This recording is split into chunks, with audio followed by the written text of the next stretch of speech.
የቤትና የመኪና ዋጋ ቀንሷል። አንዳንዶች እንደለመዱት ቤትና መኪና ገዝተው አትርፈን እንሸጣለን በሚል ቢንቀሳቀሱም በገዙበት ዋጋ ለመሸጥ ጭምር መቸገራቸው ታውቋል። በሌላ በኩል ደግሞ ብሔራዊ ባንክ የግምጃ ቤት ሰነዶችን በዘመናዊ መንገድ ለገበያ ሊያቀርብ መሆኑን አስታውቋል። ሰላም ቤተሰቦቻችን፣ መረጃዎቹን የት ሀገርና የት ከተማ ሆናችሁ እየተከታተላችሁ እንደምትገኙ በሀሳብ መስጫው ላይ ጻፉልን። በአካባቢያችሁ ያለውን የመኪናና የቤት ዋጋን በተመለከተ ያላችሁን መረጃ ማካፍሉን። አሁን ዝርዝር መረጃዎቹን ወደ እናንተ እናደርሳለን። እስከ መጨረሻው አብራችሁን ቆዩ።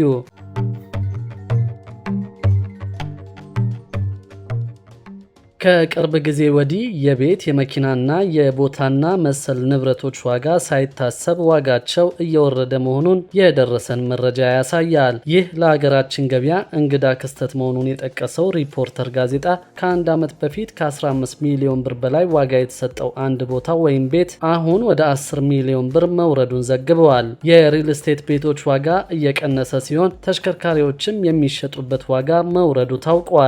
ለዚህ የዋጋ መቀነስም የተለያዩ ምክንያቶች እየተሰጡ ይገኛሉ። ባንኮችና መንግስታዊ ያልሆኑ የፋይናንስ ተቋማት ለንብረት ግዢ የሚሰጡትን ብድር በከፍተኛ ሁኔታ ቀንሰዋል። ይህም ገዢዎችን ከገበያው እንዲርቁ አድርገዋል። ሌላኛው ምክንያት ደግሞ የካሽ እጥረት ነው። ባለው የገንዘብ እጥረት ከፍሎ መኪናና ቤት ሊገዛ የሚችለው ማህበረሰብ ቁጥር አነስተኛ ስለሆነ የእነዚህ ንብረቶች ዋጋ ማሽቆልቆሉም በምክንያትነት ተጠቅሷል። በኢኮኖሚው ሁኔታ እርግጠኛ አለመሆንም ሌላው በምክንያትነት የተጠቀሰ ጉዳይ ሆኗል።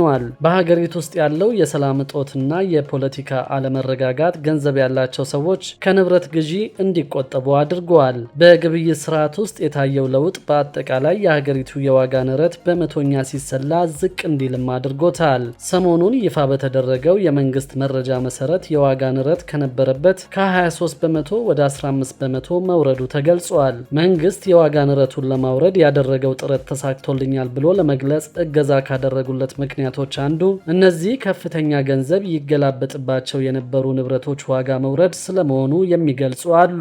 ይህ የዋጋ ንረት መቀነሱን ይቀጥላል ወይ ለሚለው ጥያቄ ግን ምንም እርግጠኛ ሆኖ መናገር አይቻልም። በእነዚህ ንብረቶች ላይ ከሰሞኑ የታየው የዋጋ ቅናሽ ለገዢዎች መልካም አጋጣሚ ሊሆን ቢችልም የገንዘብ እጥረት በመኖሩ ህብረተሰቡ የሚፈልገውን ንብረት እንዲገዛ የተፈጠረለትን አጋጣሚ ለመጠቀም አላስቻለም የሚሉም ጥቂቶች አይደሉም። አንዳንዶችም እንደለመዱት ንብረቶቹን ገዝተው እንደ ቀድሞ አትርፈን እንሸጣለን በሚል ቢንቀሳቀሱም በገዙበት ዋጋ ለመሸጥ ጭምር መቸገራቸው ታውቋል። በሌላ በኩል ደግሞ ብሔራዊ ባንክ የግምጃ ቤት ሰነዶችን በዘመናዊ መንገድ ለገበያ ሊያቀርብ መሆኑን አስታውቋል። የኢትዮጵያ ብሔራዊ ባንክ የመንግስት የግምጃ ቤት ሰነዶችን በዘመናዊ መልኩ ወደ ገበያ የሚያቀርብበትን ስርዓት በቅርቡ ይፋ እንደሚያደርግ ተገልጿል። ይህ አዲስ ስርዓት ዜጎችና ኢንቨስተሮች በመንግስት የግምጃ ቤት ሰነዶች ላይ ኢንቨስት በማድረግ በሀገሪቱ የኢኮኖሚ እድገት ላይ እንዲሳተፉ ያስችላል ተብሏል። የብሔራዊ ባንኩ ገዢ አቶ ማሞ ምህረቱ እንደገለጹት ይህ ስርዓት የግምጃ ቤት ሰነዶችን ግብይት የበለጠ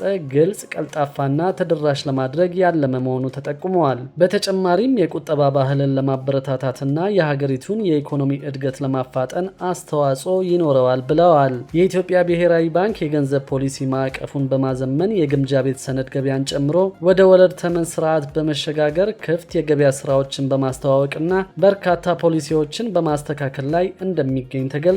እነዚህ ማሻሻያዎች የሀገሪቱን የፋይናንስ ስርዓት ለማጠናከርና ለኢኮኖሚ እድገት አስተዋጽኦ ለማድረግ ያለሙ ናቸው ተብሏል። በፈረንጆቹ 2019 ፍላጎት ያላቸው የፋይናንስ ተቋማት የግምጃ ቤት ሰነዶችን በጨረታ መግዛት እንዲችሉ ባንኩ መፍቀዱ የሚታወስ ሲሆን አሁን የሚመጣው ለውጥ ዜጎች በቀጥታ እንዲሳተፉ ያስችላል ተብሏል።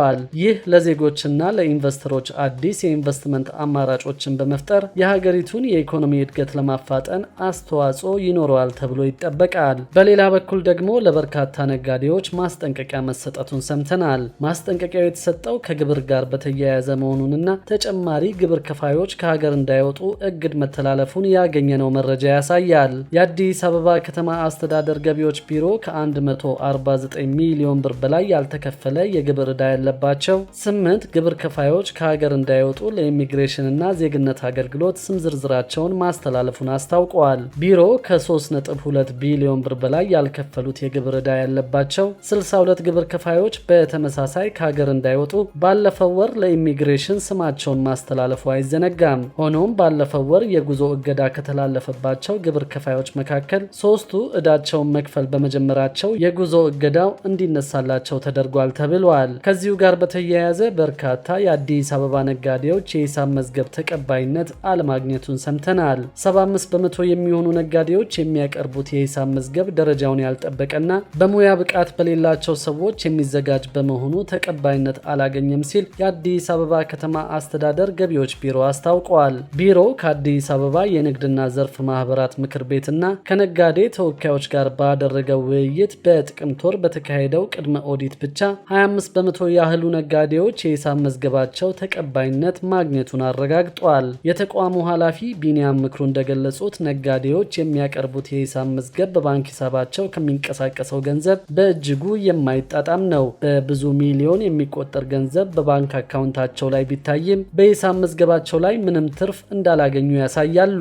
አንዳንዶቹ ደግሞ ገንዘቡን በህጋዊ ባልሆኑ ጉዳዮች ወጪ አድርገው ማስረጃ ማቅረብ አይችሉም የተባለ ሲሆን የሚመጣው የሂሳብ መዝገብ ፕሮፌሽናል ባልሆኑ ሰዎች እየተዘጋጀ ነጋዴው ችግር ውስጥ እየገባ መሆኑን ተገልጿል። በሌላ በኩል ደግሞ ከመኖሪያ ቤት ጋር በተያያዘ አዲስ አዋጅ ሊወጣ መሆኑን አውቀናል። በዚህ አዋጅ መሰረት የትኛውም የቤት ባለቤት አካባቢውን የማጽዳት ኃላፊነት እንደሚጣልበት ታውቋል። ግለሰቦች የመኖሪያ አካባቢያቸውን እስከ 20 ሜትር፣ ድርጅቶች ላይ ደግሞ እስከ 50 ሜትር የማጽዳት ኃላፊነት የሚጥለው ረቂቅ አዋጅ ውይይት እየተደረገበት መሆኑ ተገልጿል። በህዝብ ተወካዮች ምክር ቤት የውሃ የመስኖና የቆላማ አካባቢ ልማት ጉዳዮች ቋሚ ኮሚቴ ከመንግስትና የግል ዘርፍ ባለድርሻ አካላት ጋር በደረቅ ቆሻሻ አያያዝና አወጋገድ ረቂቅ አዋጅ ላይ ውይይት አድርገዋል። ረቂቅ አዋጁ ግለሰቦች የመኖሪያ አካባቢያቸውን እስከ 20 ሜትር፣ ድርጅቶች ላይ ደግሞ እስከ 50 ሜትር የማጽዳት ኃላፊነት እንደሚጥልና አንድ ጊዜ ጥቅም ላይ ውለው የሚጣሉ የፕላስቲክ ከረጢቶች እንደሚከላከል ተገልጿል። የአካባቢ ጥበቃ ባለስልጣን ዋና ዳይሬክተር ለሊሴ ነሜ ረቂቅ አዋጁ የተጀመረውን ጽዱና አረንጓዴ ኢትዮጵያን የመፍጠር እንቅስቃሴን የሚደግፍ መሆኑን ገልጸዋል። ለአንድ ጊዜ ጥቅም ላይ የሚውሉ የፕላስቲክ ከረጢቶች ለአሰባሰብ አዳጋችና አካባቢን በመበከል ማህበረሰቡን ለተለያዩ የጤና ችግሮች እየዳረጉ ስለሆነ መቆም አለባቸው ብለዋል። የቋሚ ኮሚቴው ሰብሳቢ ፈቲያ አህመድ ረቂቅ አዋጁ ረዥም ዘመናትን ማገልገል እንዲችል በርካታ ባለድርሻዎችን ያካተተ ውይይት በቀጣይነት እንደሚደረግበት ገልጸዋል።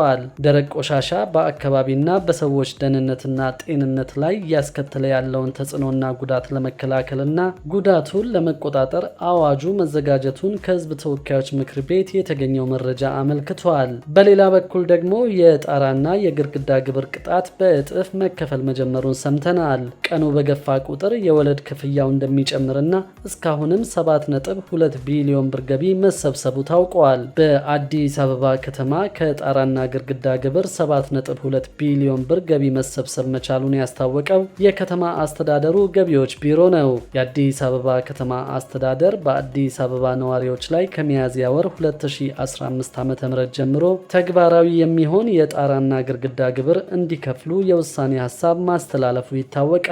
የጣራና ግድግዳ ግብር መክፈያ ጊዜ እስከ የካቲት 30 ቀን 2017 ዓ.ም ድረስ እንዲከፈል የተቀመጠው ቀነ ገደብ ካለፈ በቅጣትና ወለድ ክፍያ እንደሚስተናገዱም የአዲስ አበባ ገቢዎች ቢሮ መግለጹ የሚታወስ ነው። የቢሮ የህዝብ ግንኙነት ኃላፊ ሰውነት አየለ እንደገለጹት 475,000 ዜጎች የጣራና ግድግዳ ግብር መክፈል አለባቸው በሚል መለየታቸውን አስታውቀዋል። ከዚህም 433,000 የሚሆኑት ማለትም 91 በመቶ የሚጠበቅባቸውን ግብር ከፍለዋል ያሉ ሲሆን በዚህም 7.2 ቢሊዮን ብር የሚሆን ገቢ መሰብሰብ መቻሉን ተናግረዋል። የተቀሩት 42,000 የሚሆኑ ግብር ከፋዮች በቅጣት የግብር ክፍያው እየተፈጸመ መሆኑን በመግለጽ ቀን በጨመረ ቁጥር የወለድ ክፍያው እየጨመረ እንደሚሄድም አሳስበዋል። ቀኑ በጨመረ ቁጥር የሚከፈለው የወለድ መጠን ይጨምራል ያሉት የህዝብ ግንኙነት ኃላፊው አቶ ሰውነት ከ2013 ጀምሮ የሚከፍሉ መኖራቸውን ጠቁመው ከመደበኛው በእጥፍ የሚከፈልበት ሁኔታ መኖሩን አብራርተዋል። ክቡራትና ክቡራን የአዲስ ቢዝነስ የዩቲዩብ ቻናል ተከታታዮቻችን ይህንን ቻናል ሰብስክራይብ ሳታደርጉ የምትከታተሉ ከሆነ ቢዝነስና ሌሎች ተያያዥ ጉዳዮችን በተመለከተ አዳዲስ አዳዲስ መረጃ ለማግኘት የዩቲዩብ ቻናሉን ሰብስክራይብ በማድረግ ቤተሰብ እንድትሆኑን በትህትና እንጠይቃለን።